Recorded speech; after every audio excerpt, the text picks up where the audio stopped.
Siapa murid Yesus yang melakukan tindakan bunuh diri? Kita sama-sama tahu dia adalah Yudas Iskariot.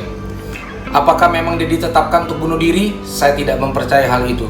Memang ada nubuatan bahwa Yudas mengkhianati Yesus, tapi tidak pernah ada nubuatan bahwa Yudas akan mati bunuh diri. Itu sebabnya saya nggak percaya kalau ada orang memang ditetapkan untuk meninggal secara bunuh diri. Saya nggak percaya. Lalu kedua, ketika kita menjadi murid Tuhan, jangan pernah berpikir bahwa otomatis kita terimun dari depresi yang mengarah kepada hal bunuh diri. Itu sebabnya kita perlu sungguh-sungguh menghidupi kebenaran firman Tuhan hari-hari ini. Dan mari kita lihat sedikit dari penggalan cerita Yudas. Ketika dia melihat Yesus dijatuhi hukuman mati, maka muncullah sebuah penyesalan dari hatinya yang paling dalam. Saya berani mengargumen kata-kata saya. Tadinya dia tidak di pihak Yesus, lalu kemudian dia ingin kembali di pihak Yesus. Dia ingin kembali di posisi yang benar, dia ingin kembali pada posisi yang seharusnya. Itu sebabnya dia melakukan tindakan, saya ulangi, tindakan. Apa yang dia lakukan? Dia pergi ke bait Allah, dia bertemu dengan pemuka-pemuka agama, tua-tua saat itu. Lalu dia menyampaikan beberapa hal penting. Pertama, dia menyesal. Seperti anak yang bungsu, menyesal di kandang babi dan kembali ke rumah bapaknya. Kedua, Yudas mengembalikan uang keping perak yang dia dapatkan dari dia mengkhianati Yesus. Seperti siapa? Sakeus, ketika dia mau bertobat, dia kembalikan. Lalu Yudas menyampaikan sebuah statement bahwa aku telah bersalah kepada orang ini. Artinya Yudas melakukan sebuah pengakuan kebersalahan dirinya. Dari tiga ini saya berani meyakini bahwa dia ingin kembali kepada jalan yang benar. Dia pergi ke tempat yang tepat. Dia bertemu dengan orang yang tepat, which is sekalipun orang itu yang menyuruh Yudas menjual Yesus.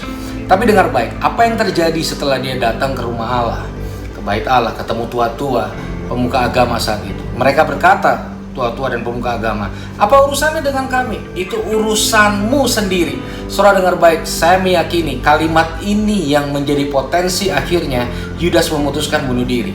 Jangan pernah anggap remeh penolakan yang kita lakukan sama orang lain. Penolakan yang kita lakukan itu memiliki sebuah dampak yang cukup kuat ke dalam kehidupan seseorang.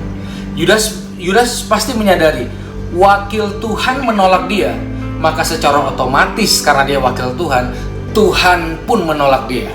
Dan ketika dia mempercayai, dia menyimpulkan bahwa Tuhan menolak dia, maka dia nggak punya alasan apapun untuk tetap hidup.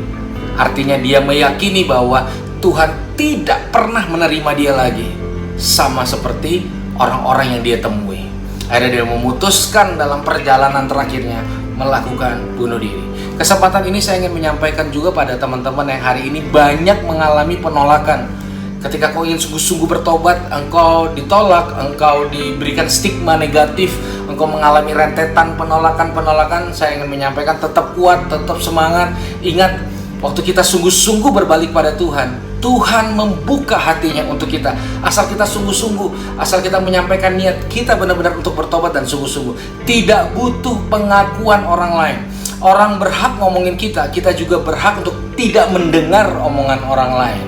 Jadi jangan biarkan hidup kita hancur karena penolakan orang lain. Saya percaya kalau kita hidup dari penerimaan mereka, maka kita akan mati dalam penolakan mereka. Dan saya punya kabar baik hari ini. Selama kesempatan ini masih ada, bertobatlah sungguh-sungguh, kembalilah pada pelukannya. Kita akan mengalami sebuah pemulihan yang sejati waktu kita sungguh-sungguh berbalik kepada Dia yang memberikan kehidupan dalam kehidupan kita.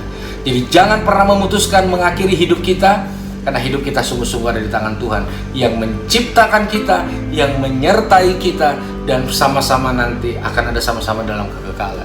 Jadi tetap semangat buat siapapun, dan ingat, jangan memberikan stigma negatif karena itu berpotensi menghancurkan orang tersebut. Tuhan Yesus memberkati.